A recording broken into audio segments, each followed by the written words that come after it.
perempuan hamil berapa bayar fidyah setiap harinya?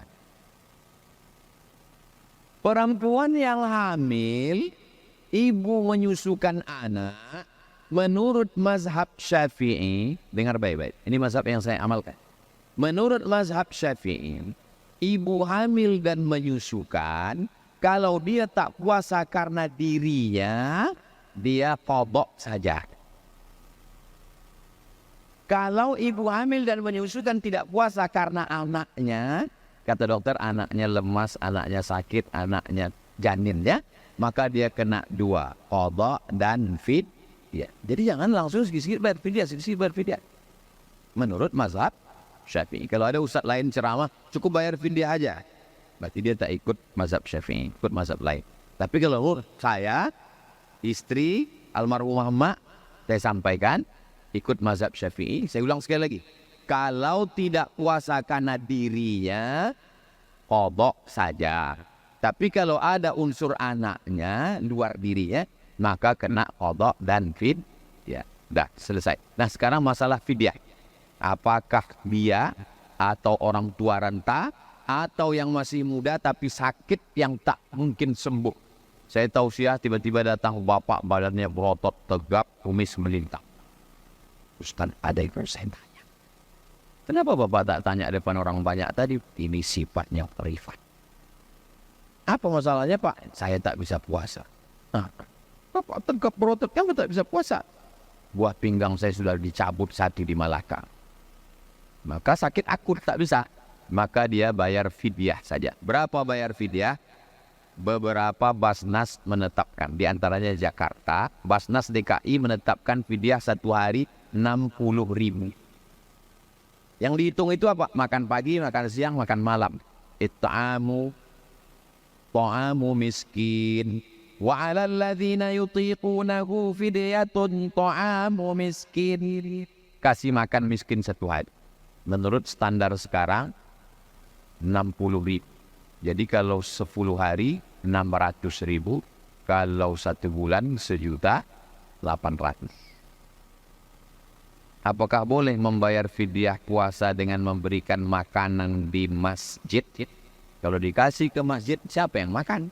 Padahal di situ jelas-jelas fidyatun ta'amu miskin. Bukan di masjid itu semua orang miskin. Apa beda orang fakir sama miskin? Fakir tak ada income sama sekali. Janda tua, anak meninggal, suami meninggal, sebatang kara, tak ada kerja sama sekali. Fakir. Ada buruh cuci, tapi cuciannya hanya dapat sebulan 1 juta. Keperluannya 3 juta. Ada income tapi tak mencukupi. Namanya maka fidyah itu hanya untuk orang miskin. Yang kasih ke masjid. Ada di masjid tak semuanya miskin. Bagaimana kita mengganti fidyah orang tua kita yang sudah meninggal tapi kita tak tahu berapa hari puasanya?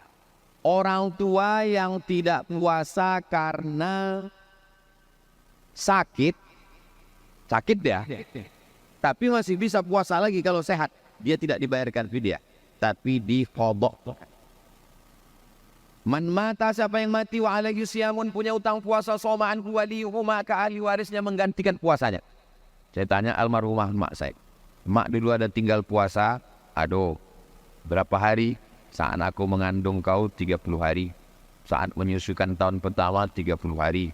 Menyusukan tahun kedua 30 hari. Waktu kau kecil aku sakit-sakit. Maka saya minta dia mengqadha puasanya Senin, Kamis, Senin, Kamis, Senin, Kamis. Dia sanggup, umurnya 70, puasa sunat Senin Kamisnya tak tinggal. Meninggal hari Senin, habis makan sahur. Dan dia sehat walafiat, tidak ada sakit-sakit.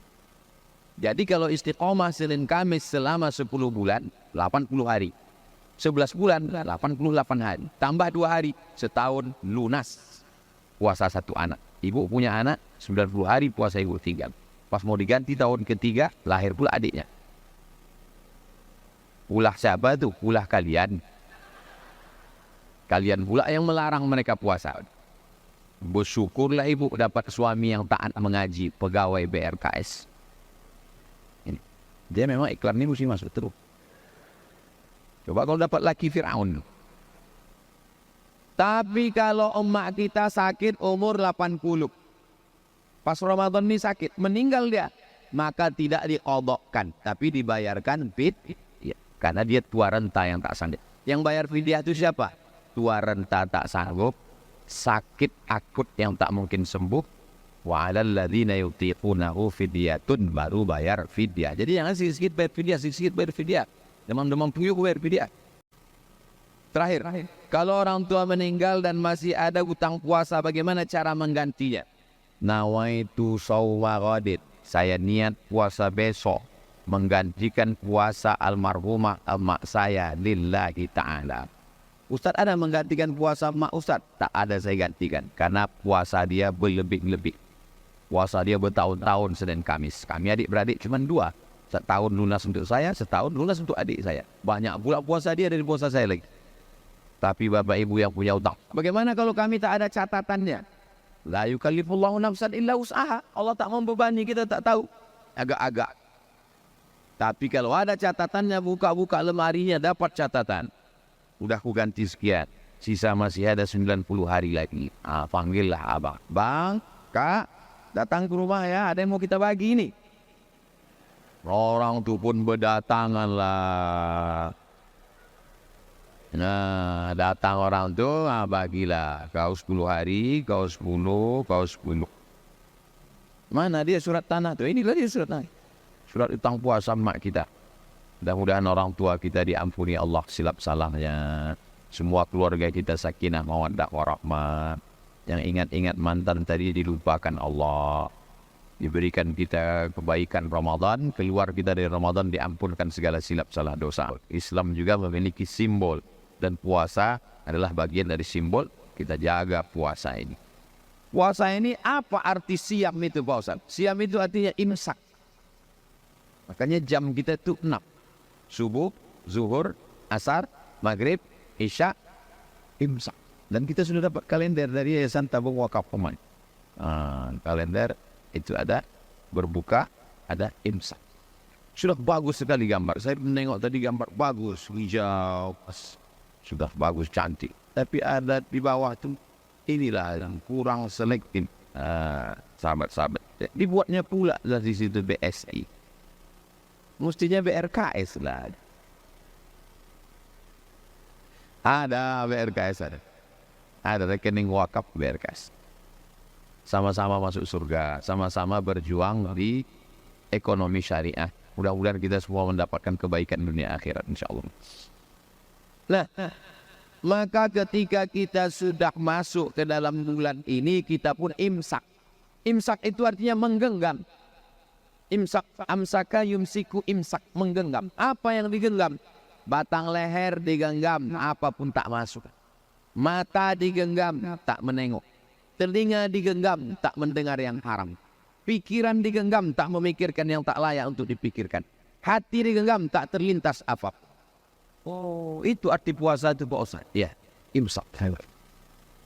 Memang betul lah yang Ustaz sampaikan ini. Memang diamalkan suami saya Pak Ustaz. Suami saya kalau bulan puasa itu memang matanya tak terbuka sama sekali. Dari terbit fajar sampai tenggelam matahari. Semakin ruangan itu dingin sejuk, semakin tebal karpetnya, semakin bergelimpanganlah korban-korban serangan Ukraina. Tapi insya Allah di Ramadan ruangan ini tak dipakai. Ruangan pertemuan. Masjid-masjid kita pun alhamdulillah tabarakallah. Ramadan bukan bulan bermalas-malasan. Ramadan tidak disediakan. Saya khawatirnya ada orang udah tertarik dengan pengajian mau masuk Islam, lalu kemudian dia mengintai-intai. Dan kita intip dulu apa kerja orang Islam bulan puasa ini. Pas di mukanya pintu ditengoknya. Tak jadi dia masuk Islam. Rupanya orang Islam menyediakan 1 bulan untuk tidur-tiduran. Dan yang tidur itu berseragam pula semua. Tapi alhamdulillah tak ada seragam BRKS. Ala hazihin niyah. Al-Fatihah. A'udzu billahi minasyaitonir rajim. Bismillahirrahmanirrahim. Alhamdulillahi rabbil alamin. Ar-Rahmanir Rahim. Maliki yaumiddin. Iyyaka na'budu wa iyyaka nasta'in. اهدنا الصراط المستقيم صراط الذين أنعمت عليهم غير المغضوب عليهم ولا الضالين آمين